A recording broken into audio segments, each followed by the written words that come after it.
More hopeful than confident, I think. I like the way he goes about it. I like the way he speaks. Possibly a little bit too honest at times. He's still building, I think. He's brought new players into the club, especially attacking players, which is sometimes difficult to adjust to Premier League. But results need to be better if people are going to have confidence in them. There's no doubt about that. The first 3 games, okay, they won 1, drawn 1, lost 1. Top 8, I think he'd probably take at this point. Is top 8 good enough for Man United? No, probably not. But you just don't see him being any better than that at this point.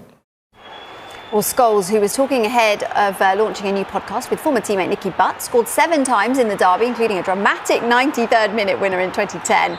He believes that Amorim's biggest decision on Sunday is actually at the other end of the pitch.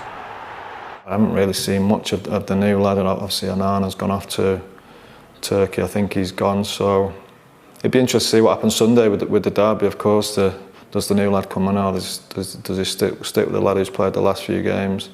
I do actually think it'd be tough for a new lad to go into that game at first, but you have to start somewhere.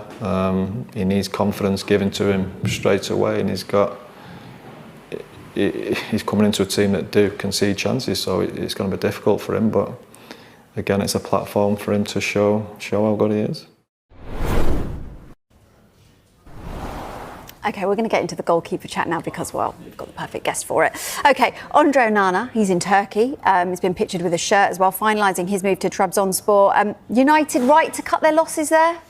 Yeah, probably the right decision. I think with bringing a new goalkeeper in just now before the end of the window, there wasn't going to be much space for Andre Onana to play football, I think. So I think good for him. A fresh start. Gets some, he's going really as far away as possible from Manchester. Intentionally.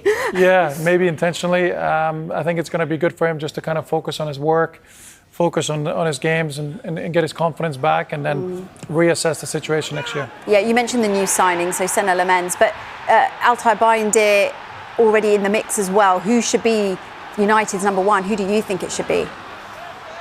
I mean, I think it will be Lemons going forward, long term for sure. I don't think you invest that sort of money into a goalkeeper and not give him a shirt going forward. What happens this weekend? Yeah. That's a big call. I don't know if you put him straight into a game of this magnitude.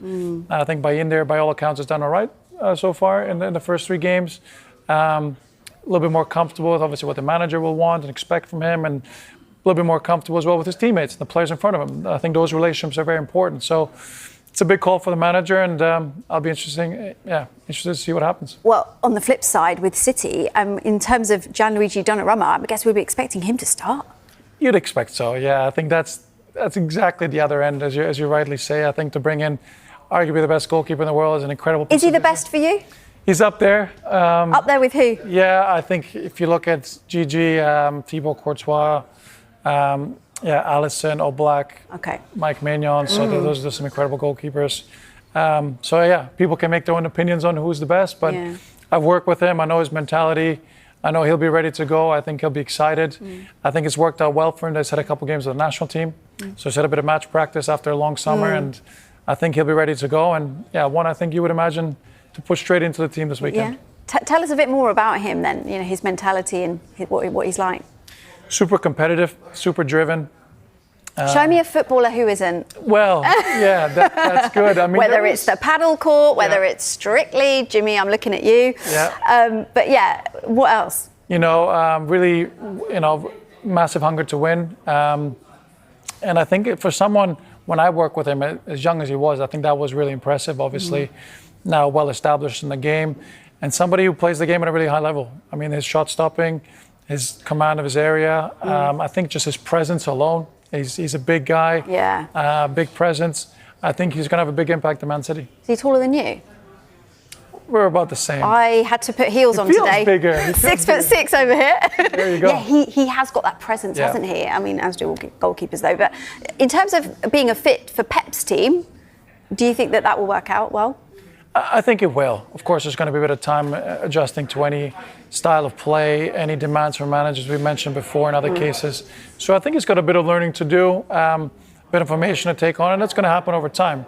But what he has to do is what he does best, and that's protect his goal and be a goalkeeper, make crucial saves when his team needs it, and give him that presence that way.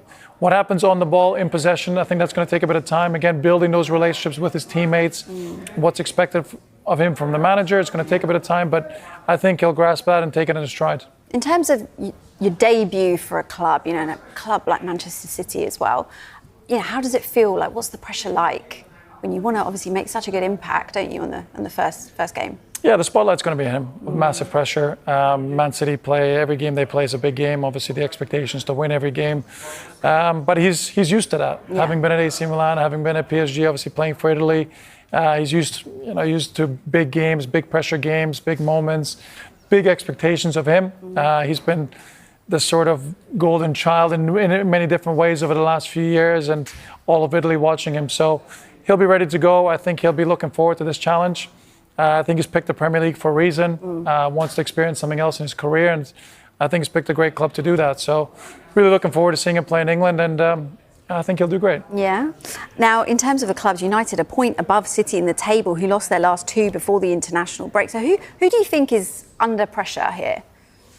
Yeah, I still think it's early. I think when you look at a season, people don't really start to look at a table maybe until about 10 games in. But at the same time, with Man City, where they want to get back to, they can't afford to drop too many points. I think what Liverpool are looking to do this year and the strength of their team, how good Arsenal and Chelsea look, you don't want to fall back behind too far. So I think the pressure's on to get points immediately and get on a run and start competing with those teams once again for that title that they really want. So I think there's pressure on Man City, and I think it's obviously massive pressure for Ruben Amorim because it is arguably the biggest club in the world and they want to get it right. Yes, there's been a lot of change since he's taken over and players going out and coming in, but there is now time to really grab his squad, grab his players, and start producing results. What do you think is achievable for United this season? We heard Paul Scholes saying that the top 8 is the best that they can hope for. What do you think? Well, again, this rebuild isn't going to happen overnight, so I think the realistic expectation for them and what they want to do, and maybe that's not where Man United used to be, I think is to get back into Europe. I think that would be a good step. Do you think they will? I think they can. They certainly can. I think the Premier League, you look at the spending again, the players coming in, the quality of players, it's going to be so competitive, so it's not going to be easy for them. But I think they can get there. I think they get into a European spot, and I think that would mean progress. And then you build on that and start building over the next couple of years. And that'll take the pressure off this guy a little bit as well, won't nice. It? Okay. United also have a big call to make in goal, with young Turkish goalkeeper Altay Bayındır struggling early in the season and highly rated Belgian stopper San Lemans arrived from Antwerp on deadline day. Does Lemans come straight in? Don't be surprised if he does, but Bayındır may stick around for now. The back three is very settled with Lainer Euro, Matthijs de Ligt and Luke Shaw perhaps the most solid and settled part of United's team. Out wide Amad Diallo will start on the right and Patrick Dorgu on the left, and both are so important to Amorim's flexible system.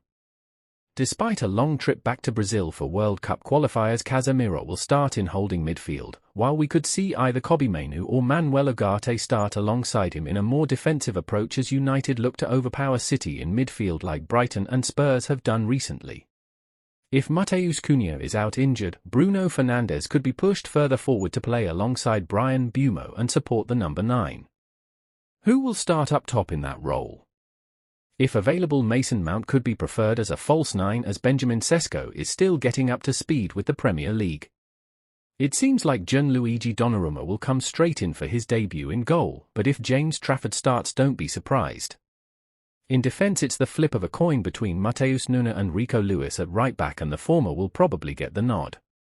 Central defence is a big problem, but given a game of this magnitude, Ruben Dias should come back in to start despite his poor start to the season. If John Stones has shaken off his injury problem, he will start alongside Dias, and if not, Guardiola will go with Nathan Ake, and also hope other centre-backs Gvardiol and Kusanov have got over their injury issues. In midfield, Rodri is still getting up to speed but will relish this encounter in holding midfield, while ahead of him Bernardo Silva and Tijani Reinders should start as they will look to dictate the tempo of play.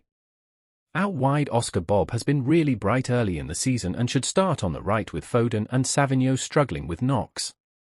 Jeremy Doku should start on the left with Omar Marmoush injured. The main man up top Erling Haaland is in fine form for club and country with 9 goals in 5 games to start the season. If City feed him in the right areas he is in great form and could have scored even more early in the season.